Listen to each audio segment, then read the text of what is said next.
Brooklyn Nets versus Indiana Pacers.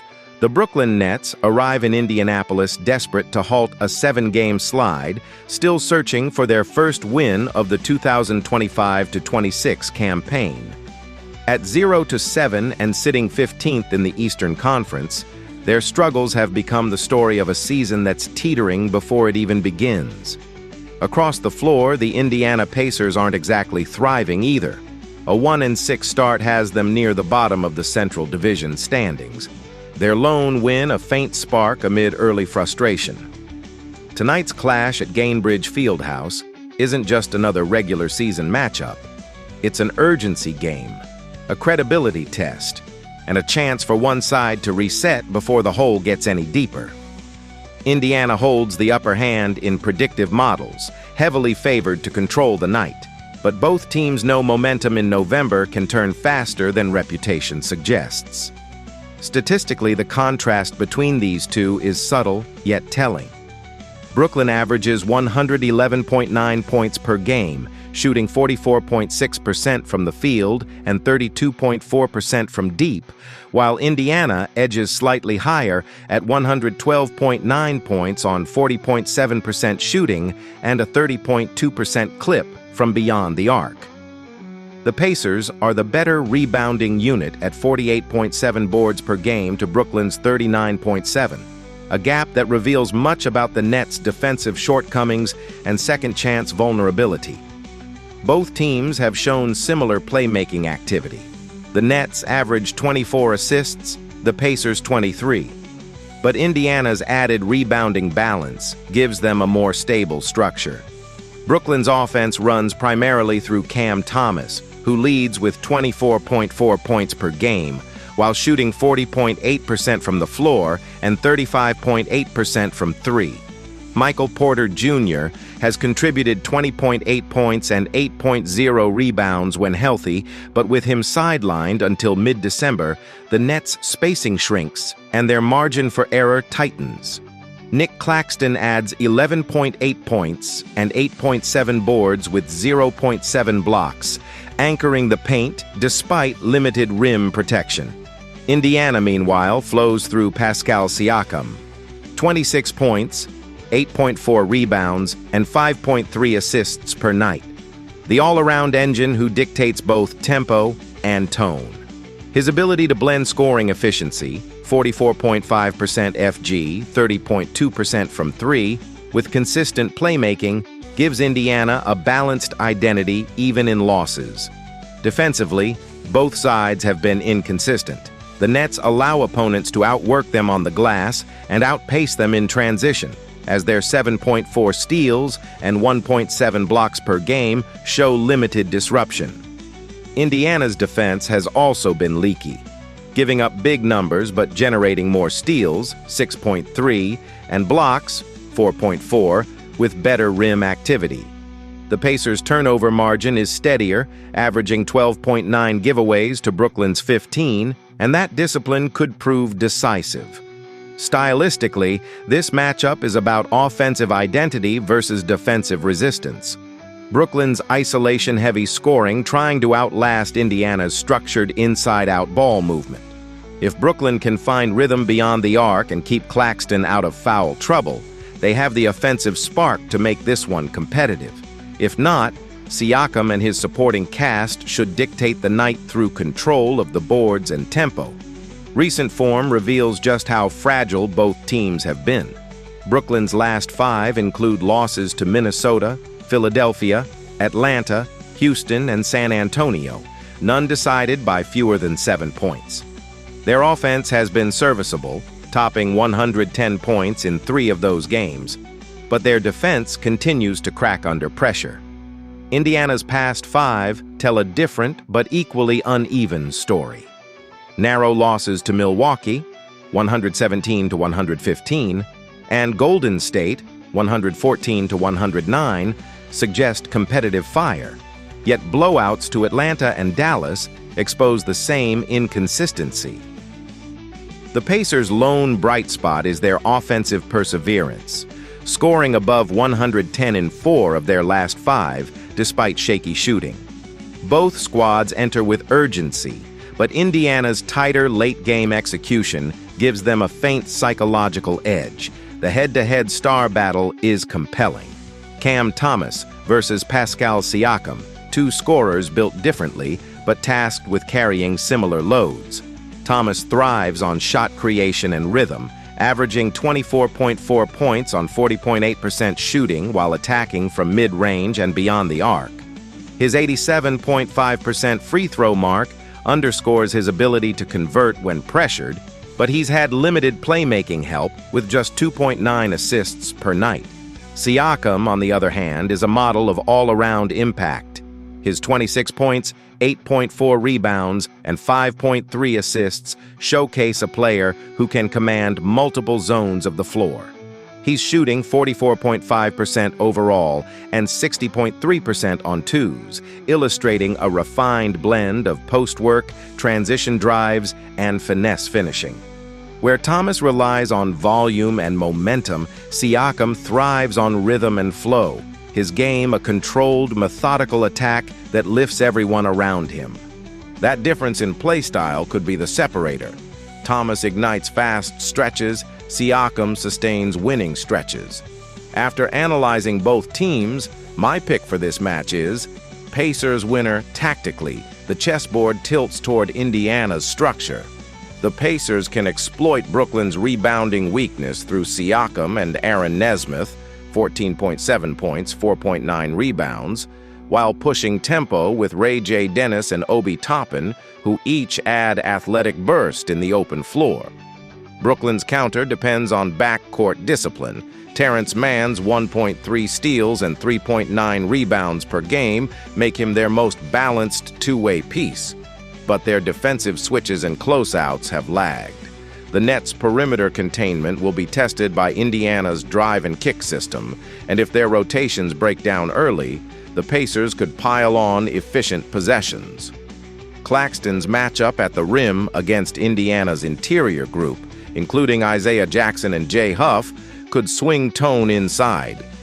Depth-wise, Indiana's bench featuring Mac McClung and Ben Shepherd offers more active spacing, while Brooklyn's second unit has struggled to sustain rhythm without Porter Jr. energy, rotations, and rebounding. That trio of X factors looms large.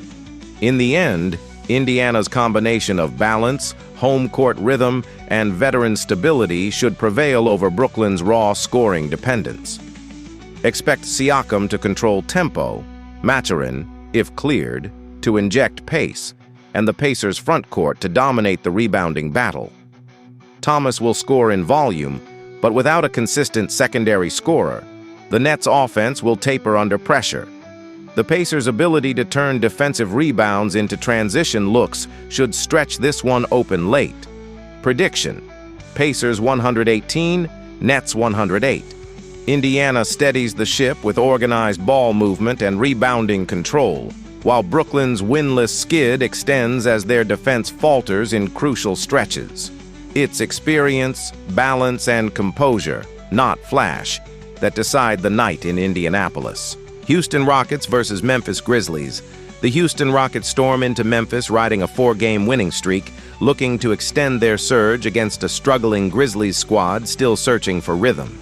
At 4-2, the Rockets sit 5th in the Western Conference, playing with pace and purpose, while the 3-5 Grizzlies, currently 12th, have dropped 3 straight and are fighting to stabilize their footing before early season momentum slips away. The contrast couldn't be sharper. A team ascending with confidence versus one still piecing its identity together. Houston holds a 67.6% edge in win probability, a reflection of its balance, rhythm, and offensive consistency. For Memphis, this is about fight and survival, a chance to reclaim energy on home floor and cool off one of the league's hottest units. The tale of the tape shows why Houston's confidence is rising. The Rockets average 120.0 points per game, while shooting 49.6% from the field and 47.2% from 3. Blistering efficiency built on crisp spacing and unselfish movement. Their offense is anchored by precision and rhythm, with a 25.3 assist average that defines their chemistry. On the glass, they pull down 47.2 rebounds and protect possessions with controlled turnovers at just 18.7 per outing. Memphis, by contrast, sits at 115.5 points per game on 42.6% shooting overall and 27.5 assists. But they're giving up ground in efficiency, just 32.9% from deep and a 53.9% two-point mark that trails Houston's blend of pace and shot quality. The Rockets defend with sharp rotations, averaging 8.3 steals and 6.0 blocks per contest, while the Grizzlies post similar hustle numbers, 7.8 steals, 3.9 blocks, but lack consistency at both ends. Offensively, Houston's attack is fronted by Kevin Durant, who's leading with 25.2 points per game on 51.1% shooting, alongside Alperen Sengun's all-around brilliance, 21.6 points, 9.3 rebounds, 7.3 assists, and a defensive edge that shapes the paint. Steven Adams, in limited action, has provided toughness and rebounding control, while young wings like Amen Thompson and Jabari Smith Jr. bring shooting range and defensive versatility. Memphis runs through Jay Morant, who's posting 20.4 points and 7.1 assists per game, but the supporting cast has yet to find its rhythm. Jaren Jackson Jr. contributes 18.0 points and 5.4 boards with 1.2 blocks, while Santi Aldama's interior work, 11.0 points and 7.1 rebounds, brings stability, but not dominance. The Grizzlies' problem has been efficiency.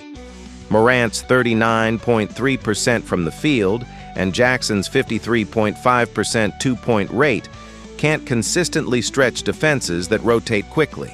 The defining theme here is strength versus weakness. Houston's elite shooting and spacing versus Memphis's inconsistent perimeter defense and offensive stagnation. Momentum tells a similar story. The Rockets have been one of the league's most balanced teams in their last 5, ripping off wins over Dallas, Boston, Toronto, Brooklyn, and Detroit, averaging nearly 127 points across that stretch. They're shooting lights out, scoring 128-plus in back-to-back games and dominating late possessions with composure and flow. Memphis, on the other hand, has dropped 3 straight, falling to Detroit, Toronto, and the Lakers, and showing defensive lapses that have turned competitive contests into narrow defeats. Their last win came against Phoenix, but even then, it required heavy minutes from their starters. The recent stretch has exposed fatigue and poor transition coverage, while Houston's current form reflects a team growing sharper with every outing. At the center of this matchup lies the duel between Kevin Durant and Ja Morant, 2 stars at opposite arcs of confidence. Durant is averaging 25.2 points in 33.8 minutes, while shooting 51.1% overall, 33.3% from deep, and 87.3% at the line. A clinic in shot selection and efficiency. He's complementing that scoring punch with 6.5 rebounds and 2.2 assists per night, operating with poise and mastery. Morant remains electric, averaging 20.4 points and 7.1 assists, but his 39.3% shooting underscores Memphis's broader rhythm issue. Where Durant controls pace and dictates matchups, Morant thrives in chaos, attacking lanes, forcing rotations, and generating tempo. Their clash embodies this game's tone: structure versus speed, precision versus unpredictability. For Memphis to compete, Morant must not only score, but elevate the supporting cast, forcing Houston to defend deeper into possessions and test their stamina on the road.